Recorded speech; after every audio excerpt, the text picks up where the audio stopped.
Assalamu alaikum. How are you, dear students? Hope that you are staying home and keeping yourselves well. I also hope you are enjoying the classes from Songshot television and different online sources. Okay. Last class I discussed with you about imperative sentence, how to change from active to passive. I also had given you 10 sentences as your homework. I hope you have completed your homework. Now you match your answers with mine. Everybody look at the screen.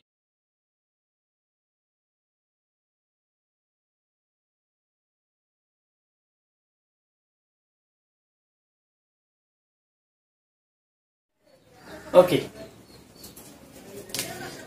Dear students, now look at the whiteboard.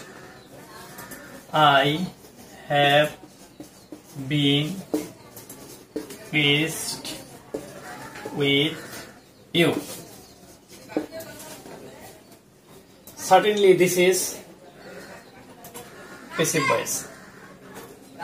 আমি একটা sentence লিখছি, সেটা হচ্ছে কি passive voice. আর এই passive ভয়েসের একটু পার্থক্য দেখা যাচ্ছে এখানে। আমরা জানি, আমরা প্রিভিয়াস ক্লাসের মাধ্যমে প্যাসিভ ভয়েসে বাই যোগে আমরা অবজেক্টটা বসিয়েছিলাম, কিন্তু এই সেন্টেন্সে দেখা যাচ্ছে যেখানে বাইয়ের পূর্বে, এই সেন্টেন্সে এখানে দেখা যাচ্ছে এখানে অবজেক্টের পূর্বে বাই না বসে উইথ বসেছে। এখন আমি তোমাদেরকে আজকে আলোচনা করব কিভাবে প্যাসিভ থেকে অ্যাক্টিভ ভয়েসে রূপান্তরিত করতে হয় আর কোথায় কোথায় বাই না বসে অন্যান্য প্রিপোজিশন বসে। ওকে, today I am going to conduct a class with you about passive to active and where by will not be used and other preposition will be used in lieu of by. Today our lesson is voice change passive to active. Voice change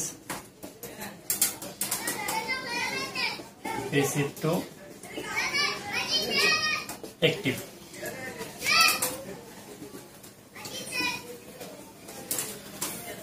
তার পূর্বে আমি এখন আলোচনা করিনি কোথায় কোথায় by বসবে না এবং বাইয়ের পরিবর্তে কোথায় অন্যান্য প্রিপোজিশন বসে। Everybody look at the screen. Here I have given the rules where by will not be used and instead of by will be used other preposition. Everybody look at the screen.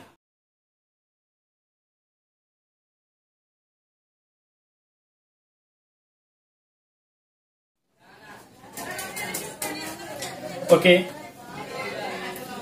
এখানে তোমরা দেখতে পাচ্ছ যে যেমন এই একটি verb আছে, এই ভার্ব হচ্ছে এনয় দ্বারা যদি মানে ওকে, এখানে তোমরা দেখতে পাচ্ছ যে এই বাই কোথায় বসবে না সেগুলা টোটালি নির্ভর করে এই ভার্বের উপরে। তার মানে হচ্ছে ভার্বের সাথে এখানে সংশ্লিষ্টতা হচ্ছে কোথায় বাই বসবে না অন্যান্য প্রিপোজিশন বসবে। আমি এই একটি ভার্ব সম্বন্ধে লিখি, এই যে ভার্বটার মাধ্যমে উইথ বসে এবং যে ভার্বটাকে প্যাসিভ ভয়েস করলে উইথ বসে, আবার প্যাসিভ ভয়েস করলে এট বসে। কিন্তু আমি একটু আগে স্ক্রিনের মধ্যে সেটা সম্বন্ধে আলোচনা করেছি। যেমন হি annoyed me, আমরা জানি যদি ভার্বটা annoy হয় তাইলে এই প্যাসিভ ভয়েসে বাই বসে না, প্যাসিভ ভয়েসে বসে কি উইথে বসে, আবার এটও বসে। যদি annoy যুক্ত সেন্টেন্সের সাবজেক্টটি ব্যক্তিবাচক হয় অর্থাৎ পার্সোনাল সাবজেক্ট হয় তাইলে বলবে উইথ, আর যদি সাবজেক্টটি বস্তু বা প্রাণীবাচক হয় তাইলে এখানে annoy না বসে বলবে এট। আমি যদি এটাকে প্যাসিভ ভয়েস করি তাহলে সাবজেক্ট অবজেক্ট, তো হি হচ্ছে এখানে পার্সোনাল সাবজেক্ট, অবজেক্ট আর সাবজেক্ট হলো হচ্ছে আই, পাস্ট ইনডিফিনিট টেন্স হিসেবে ওয়াজ, এরপর হচ্ছে অ্যানয়েড, আর এখানে অ্যানয়েড হইলে কি বসে উইথ বসে, আর সাবজেক্ট হচ্ছে অবজেক্ট হিম। একইভাবে আরেকটি সেন্টেন্স লিখি, যেমন দি ফ্লাই annoyed me, একই সেন্টেন্স লিখলাম। এ ফ্লাই কিন্তু এখানে প্রাণী, তাই না, মাছি। তাইলে সাবজেক্ট ভার্ব অবজেক্ট। আমরা প্যাসিভ ভয়েস করলে হয় আই ওয়াজ অ্যানয়েড, এরপর হচ্ছে এখানে বাইও বলবে না, উই তো বলবে না, বলবে কি এট দা ফ্লাই। তোমরা একটু আগে স্ক্রিনে দেখেছো এগুলার পার্থক্য আমি এক্সাম্পল সহ এখানে দিয়েছি, তোমরা ভালো করে দেখে নিলে অবশ্যই পারবে। তবে আশা করি বুঝতে পারছ। তবে আমি আরেকটি সেন্টেন্স লিখি। তোমরা সর্বপ্রথমেই দেখেছিলে যে ভার্বটা যদি নো হয় তাইলে কি বসে, বাইনা বসে, টু বসে, তাই না? তখন হি নোজ মি, তাইলে এখানে সেটাকে প্যাসিভ ভয়েস করলে হয় I am known to him. এখানে বাইনা বসে কি বসছে, টু বসছে। হ্যাঁ, আবার নয়ের ক্ষেত্র কখনো কখনো বাই বসে। এরকম একটা পার্থক্য আমি এখানে দেখাচ্ছি। যেমন যদি রিফ্লেক্সিভ অবজেক্ট যুক্ত এই সেন্টেন্সটি হয়, তার মানে নয়ের পরে যদি রিফ্লেক্সিভ অবজেক্ট হয়, যেমন হি নোজ হিমসেলফ। তো এই ক্ষেত্রে যদি রিফ্লেক্সিভ অবজেক্ট যুক্ত এই সেন্টেন্সটি হয় এবং এই ভার্ব নয়ের পরে যদি রিফ্লেক্সিভ অবজেক্ট থাকে, তাইলে এই ক্ষেত্রে টু বলবে না। তো আমরা তো জানি যে রিফ্লেক্সিভ অবজেক্ট যুক্ত একটি ভয়েসকে প্যাসিভ ভয়েস করতে হলে সাবজেক্টই বসে। প্রেজেন্ট ইনডিফিনিট টেন্স হিসেবে ইজ, ভার্বের পাস্ট পার্টিসিপল হচ্ছে নন, আর এখানে টু না বসে কি বলবে, বাই বলবে। ওকে ডিয়ার স্টুডেন্টস, তোমরা এগুলা এই স্ক্রিন থেকে আবার ভালো করে নিয়ে একটু ভার্বগুলো মুখস্থ করে নিও। কোথায় কোন ভার্ব থাকলে প্রিপোজিশন কি হবে, বাই কোথায় বলবে না, আর একটু দেখে নিও, তাইলে অবশ্যই আশা করি পারবে। আর এখানে উদাহরণও দেওয়া আছে, সেই উদাহরণগুলোকে তোমরা দেখে নিও। এখন আমি তোমাদের সাথে আলোচনা করতেছি how to change from passive to active voice.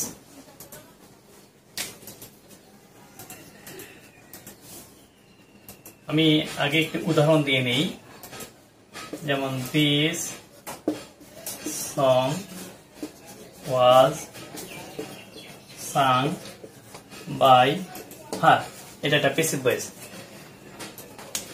আমি একটু সহজ একটা কথা বলি। যদি এই সেন্টেন্সটি টেন্সের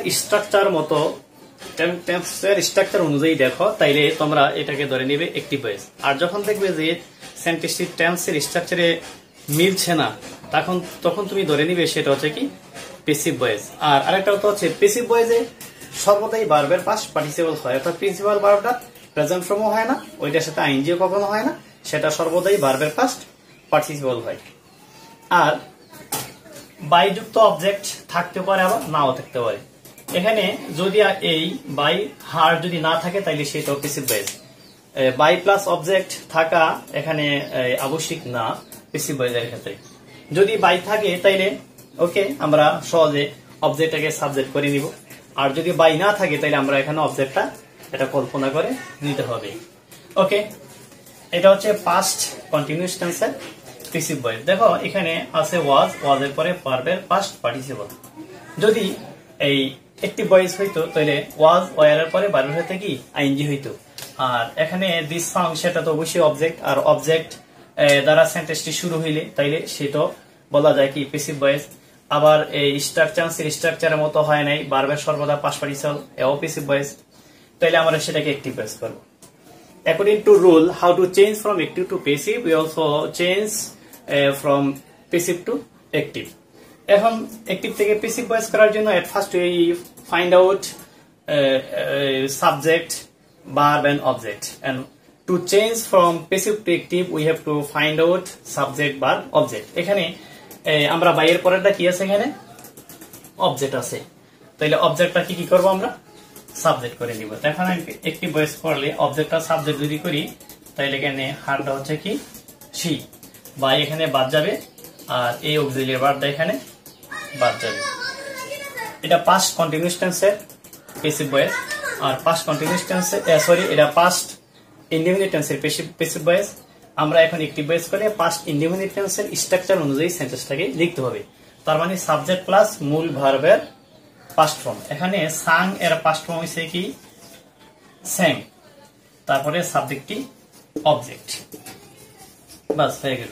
এরকম যদি বাইযুক্ত বা অন্য প্রিপোজিশন যুক্ত অবজেক্ট থাকে তাইলে অবজেক্টটা নিয়ে আমরা একটি প্যাসিভ থেকে অ্যাক্টিভ করতে পারি। কিন্তু যদি অবজেক্ট না থাকে তাইলে আমরা সেই ক্ষেত্রে কি করব? যেমন my pen has been lost, এটা প্রিন্সিপাল ভার্ব, অক্সিলিয়ারি ভার্ব, তাইলে এখানে কি এটার অবজেক্ট নাই, আর মাই পেন এখানে কি সাবজেক্ট হিসেবে ব্যবহৃত হয়েছে, এটা প্যাসিভ ভয়েস। তো আগে এরকম যদি থাকে তাহলে কিভাবে আমরা প্যাসিভটি অ্যাক্টিভ করব? হ্যাঁ, আমি বলে রাখি যে তোমরা আগে সেন্টেন্সের অর্থটাকে দেখবে, অর্থটা দেখে তুমি অনুমান করবে বা কল্পনা করবে যে এখানে এই অবজেক্টটা কি হইতে পারে। ভার্বের সাথে সঙ্গতি রেখে একটা অবজেক্টকে সাবজেক্ট হিসেবে কল্পনা করে নিতে হবে। তো my pen has been lost এর মানে হচ্ছে কি আমার কলমটা হারানো গিয়েছে। তো আমার কলমটা কে হারাইছে? নিশ্চয়ই আমার কলমটা আমি হারিয়েছি। তো এখন অথবা আমার বন্ধু হারিয়েছে হইতে পারে, কিন্তু অ্যাপ্রোপ্রিয়েট কিন্তু আমার কলমটা আমি হারিয়েছি। তো অতিরিক্ত এখানে যে আমি অবজেক্টকে সাবজেক্ট হিসেবে ধরবো সেটা হচ্ছে কি, সেটা হচ্ছে আই। এটা প্রেজেন্ট পারফেক্ট টেন্সের প্যাসিভ ভয়েস আছে। আর according to structure of present perfect tense we have to use subject plus have or has plus past participle of principal verb plus subject will be object। তো সাবজেক্টের পরে আমরা বসাবো কি? বসাবো আমরা have, এরপরে ভার্বের পাস্ট পার্টিসিপল, আর এখানে সাবজেক্টটা হয়ে গেল কি অবজেক্ট। ওকে, তোমরা আরেকটু ভালো করে দেখো। এরপরে আমি আসলে এই প্যাসিভ থেকে অ্যাক্টিভ করাটা মাঝে মাঝে জটিল হয়, এজন্য আমি অনেকগুলি এক্সাম্পল আজকে দেওয়ার চিন্তা করেছি। যেমন একটা এক্সাম্পল আরেকটা লিখি, যেমন Rome was not built in a day. এটা হচ্ছে কি প্যাসিভ ভয়েস। এই যে ওয়াজ ভার্বের পাস্ট পার্টিসিপল। এখন যদি আমি এই ভার্বকে প্রশ্ন করি বিল্ড তৈরি করলো, কে তৈরি করলো? তো কে তৈরি করছে এখানে কি সাবজেক্ট অবজেক্ট হিসেবে বসে নি। রোম কে তৈরি করেছে? রোমকে নির্মাণ করেছে যাই বলি, তৈরি করেছে যাই বলি এই রোমের তারা, রোম দেশের অধিবাসীরা। তো তাদেরকে বলে কি দি রোমান্স। তো এখানে অবজেক্ট এখানে নাই। আমরা একটি ভয়েস করার জন্য কি করব? অবজেক্টটাকে আমরা সাবজেক্ট হিসেবে কল্পনা করে নিয়ে আসবো। তো এখানে আমরা কি অবজেক্টকে সাবজেক্ট হিসেবে নিব? রোম দেশের লোকদেরকে বলা হয় কি দি রোমান্স। এটা হচ্ছে পাস্ট ইনডিফিনিট টেন্সের প্যাসিভ ভয়েস, আর এজন্য এটা নেগেটিভ সেন্টেন্স। আর পাস্ট ইনডিফিনিট টেন্সকে নেগেটিভ করতে হইলে সাবজেক্ট ওভারে বসাইতে হয় কি ডিড নট। তো এটা আমরা বসাইলাম কি ডিড নট। এরপরে হচ্ছে present form of principal verb build, এর প্রেজেন্ট ফর্ম হচ্ছে বিল্ড। এরপরে আমরা কি করব? সাবজেক্টটাকে এখানে অবজেক্ট হিসেবে ব্যবহার করব রোম, আর বাকি যা আছে আমি তাই লিখে দিব। হয়ে গেল কি the Romans did not build Rome in a day. Okay, now I am writing another sentence.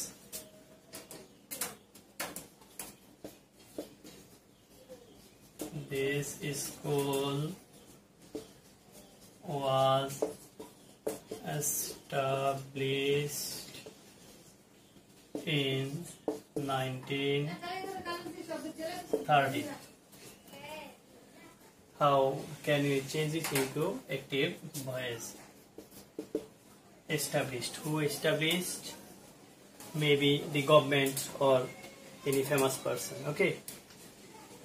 আমরা দি গভর্নমেন্টই লিখি, তাই আমি এখানে অতিরিক্ত সাবজেক্ট হিসেবে কি ব্যবহার করলাম? The government.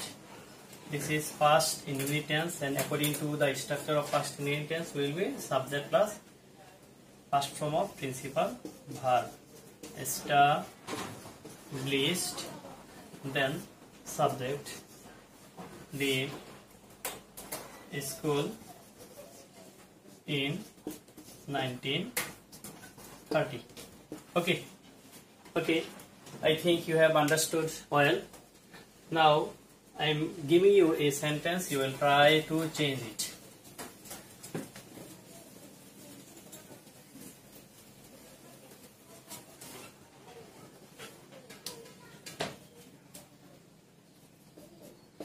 Nothing can be gained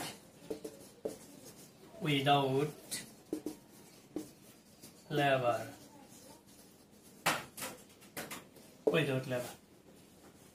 Now you try to change the sentence in active voice. Have you completed? Okay. Now I am writing this answer. Gained. Nothing can be gained without labor. শ্রম ছাড়া কোনো কিছু অর্জন করা যেতে পারে না। কে পারে না? তাহলে আমরা অতিরিক্ত একটি সাবজেক্ট বসে এখানে কি বসাবো? উই। তাহলে এখানে দি সেন্টেন্স ইজ নেগেটিভ। তাহলে আমরা লিখতে হবে উই ক্যান নট। আর যদি আমরা এখানে লিখি নোবডি, তাহলে লিখি এখানে শুধুমাত্র ক্যান। আবারও বলি, যদি লিখি আমরা এখানে নোবডি, তাইলে লিখবো শুধুমাত্র ক্যান। আর এখানে যেহেতু আমি লিখছি সাবজেক্ট উই, তাইলে আমি সেন্টেন্সটা লিখতে হবে can not, because this sentence is in negative form. We can not. So after model verb, principal verb will be based from gain. তারপরে সাবজেক্টটা এখানে আমরা যদি আমি ক্যান নট লিখি, তাহলে আমি এখানে লিখতে হবে কি anything.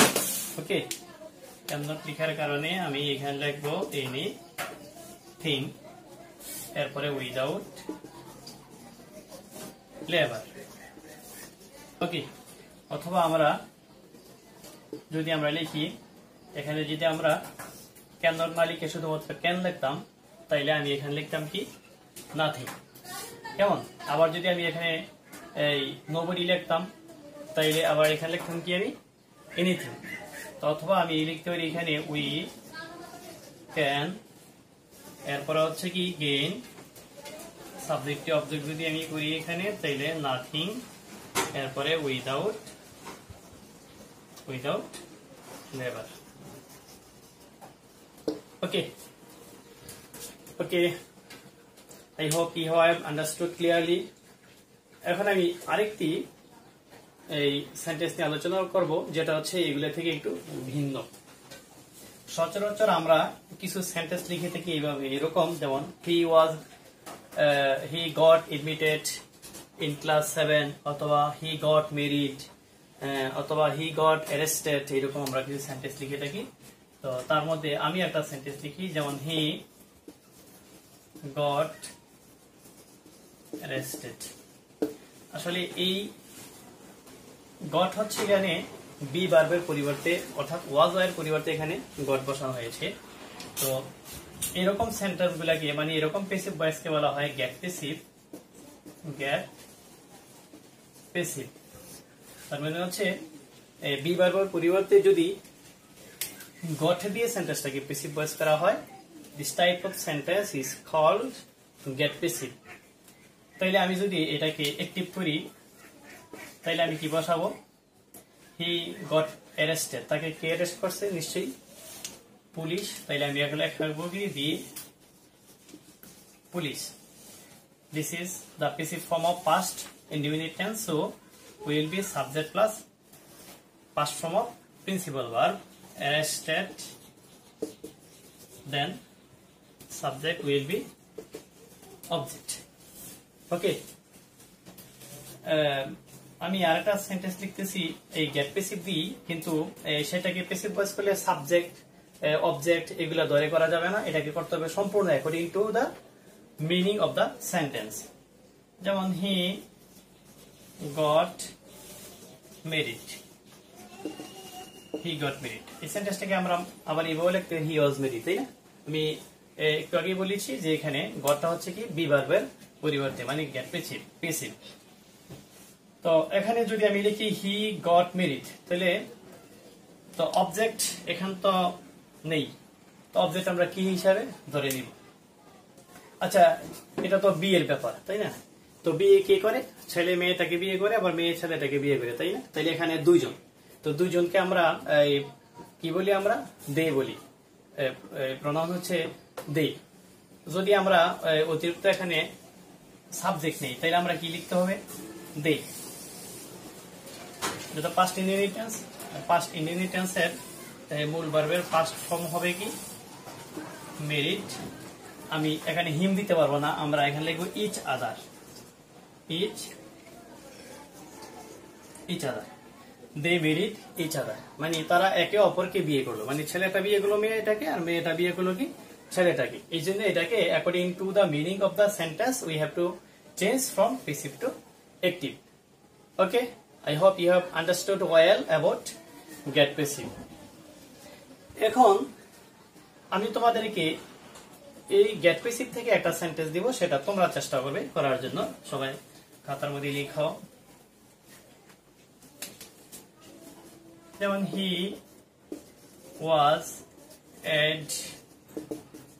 was admitted in class 8. তোমরা এটাকে চেষ্টা করো। সরি, এটা হবে হি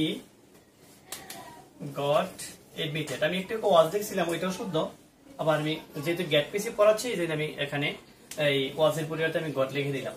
তাহলে তোমরা এখানে অতিরিক্ত যে একটা সাবজেক্ট ধরবে, এখানে অবজেক্টকে সাবজেক্ট হিসেবে নিবে, কি নিবে, নিতে পারো দি অথরিটি অফ স্কুল অথবা দি হেডমাস্টার, তাও লিখতে পারো। এইভাবে তোমরা এটাকে করে ফেলবে। কেমন? এখন তোমাদের সাথে আমি আলোচনা করব কম্পাউন্ড সেন্টেন্স নিয়ে অথবা কমপ্লেক্স সেন্টেন্স। কম্পাউন্ড বা কমপ্লেক্স সেন্টেন্স গুলা যদি পেসিভে থাকে সেগুলাকে কিভাবে অ্যাক্টিভ ভয়েসে পরিণত করতে হয়। আগে একটি সেন্টেন্স লিখে নেই, তাইলে আলোচনা করতে সুবিধা হবে। যেমন what can't be cured, what can be cured must be endured. তাইলে আমরা এখানে একটা ক্লোজ পাইলাম, what cannot be cured আর হচ্ছে must be endured। তাইলে আমি এই ক্ষেত্রে একটি প্রয়োগ করার জন্য এটার অর্থটা কি, অর্থ হচ্ছে কি, যাহা আরোগ্য লাভ করা যায় না সেটা কি করতে হয়, সহ্য করে নিতে হয়। মানে যেটা প্রতিবাদ করা যায় না সেটাকে সহ্য করে নিতে হয়, এরকম। তাহলে কারা সহ্য করতে হয়, নিশ্চয়ই লিখবো উই অথবা এভরিবডি, যা লিখে তাই হবে। তাই লিখলাম উই। এখানে আছে কি, প্যাসিভ ভয়েসের জন্য আছে মাস্ট বি। আমি যখন অ্যাক্টিভ করব তখন আমি লিখবো, এখানে কি লিখবো, অক্সিলারি ভার্ব লিখবো মাস্ট, তারপরে মূল ভার্বের প্রেজেন্ট ফর্ম উই মাস্ট ইনডিউর। এরপর আমরা লিখে দিলাম এখানে হোয়াট। এরপরে এই প্রিন্সিপাল ভার্বের এখানে অবজেক্ট কি, অবজেক্ট হচ্ছে এখানে যে অবজেক্ট নিয়েছি ওইখানে একই অবজেক্ট হবে। তাইলে আবার লিখলাম উই, এরপর হচ্ছে ক্যান নট, বি বাদ যাবে, এরপরে ভার্বের প্রেজেন্ট ফর্ম। ঠিক আছে, কি দাঁড়াইলো, we must endure what you can not cure. তো এরকম আরেকটা সেন্টেন্স আমি আলোচনা করি, তাইলে বুঝতে আরো সহজ হবে। তবে সেটাকে আমি লিখবো একটু ভিন্ন রকমের, যেটা সাবজেক্ট এবং অবজেক্টকে একটু কৌশল করে ধরে নিতে হয়, যেটাকে নিয়ম অনুযায়ী পরিবর্তন করতে হবে। অর্থাৎ অর্থের দিকে প্রাধান্য দিয়ে এই সেন্টেন্সটাকে আমরা প্যাসিভ থেকে অ্যাক্টিভ করতে হবে। Now look at the word if he is chosen, she will be surprised. আচ্ছা, if he is chosen she will be surprised। তাইলে এখানে চুজ তাকে কে করবে, নিশ্চয়ই সে করবে। আর এখানে সারপ্রাইজড তাকে কে দিবে, নিশ্চয়ই হি দিবে, তাই না? আমরা যদি এই ফার্স্ট এই ইফ ক্লজটাকে যদি আমরা আগে অ্যাক্টিভ ভয়েস করি, তাইলে আমি এখানে যে অতিরিক্ত একটা এই অবজেক্টকে সাবজেক্ট ধরে এখানে নিব, অর্থাৎ এখানে যে অতিরিক্ত আমি একটা অবজেক্ট কল্পনা করব সেটা হবে কি সি, কারণ হি কে পছন্দ করবে কে, সি। তাহলে আমি প্যাসিভ ভয়েস করার জন্য প্রথমে ইফ রাখলাম, এরপরে এখানে সাবজেক্টে লিখবো আমি কি সাবজেক্টে লিখবো শি। চুজেন এর প্রেজেন্ট ফর্ম হচ্ছে কি চুজ, তাই এস বা ইয়েস আছে না, চুজেস। এরপর হবে কি হিম, আর এখানে আমি কি ধরবো, সাবজেক্ট হিসেবে ধরবো হি কে, কারণ তাকে সারপ্রাইজ করবে কে, হি এ তো করবে, তাই না। হি, তার হইল উইল সারপ্রাইজ, সারপ্রাইজ কাকে সারপ্রাইজ করবে, কাকে সারপ্রাইজ করবে, ওই শি কে, তাই না। হ্যাঁ, কি হলো, if she chooses him he will surprise her. Okay, এই ছিল আরেকটা সেন্টেন্স। এখন আমি তোমাদেরকে এই কয়েকটা সেন্টেন্স দিচ্ছি, তোমরা সেগুলাকে এখন ট্রাই করবে এই প্যাসিভ থেকে অ্যাক্টিভ করার জন্য। ক্লিয়ার? এরপরে তোমরা আমি আবার আনসারগুলো লিখে দিব, তোমরা সেগুলাকে আবার মিলিয়ে নিবে। এরপরে আমি আবার তোমাদেরকে কিছু সেন্টেন্স দিব যেটি অ্যাক্টিভ এবং প্যাসিভ এবং এই সকল সেন্টেন্স থেকে মিক্স করা থাকবে। তোমরা এই সেগুলা থাকবে তোমাদের বাড়ির কাজ, আর সেগুলা তোমরা অবশ্যই চেষ্টা করবে যথাযথভাবে করার জন্য। ঠিক আছে?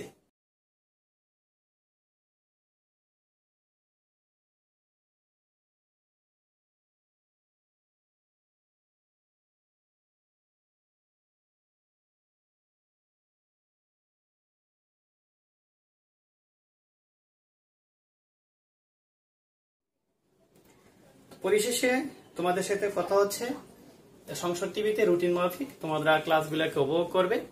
কিশোর বাতায়নে ক্লাস দেওয়া থাকে, সেখান থেকে ক্লাস দেখবে। ফেসবুকের বিভিন্ন গ্রুপে লাইভ ক্লাস দেওয়া আছে এবং বিভিন্ন গ্রুপে ইউটিউবে লিঙ্ক দেওয়া আছে ক্লাসের, সেখান থেকে তোমরা ক্লাসগুলোকে উপভোগ করবে। এবং তোমাদের শিক্ষকগণ যে সমস্ত তোমাদেরকে বাড়ি কাজ যা দিয়ে থাকেন সেগুলোকে তোমরা অবশ্যই যথাযথভাবে সম্পন্ন করবে, এবং স্কুল যখন খোলা হবে তখন তোমরা তোমাদের বাড়ির কাজগুলোকে স্কুলে নিয়ে যাবে। তো everybody, thank you very much, keep yourself well. আসসালামু আলাইকুম।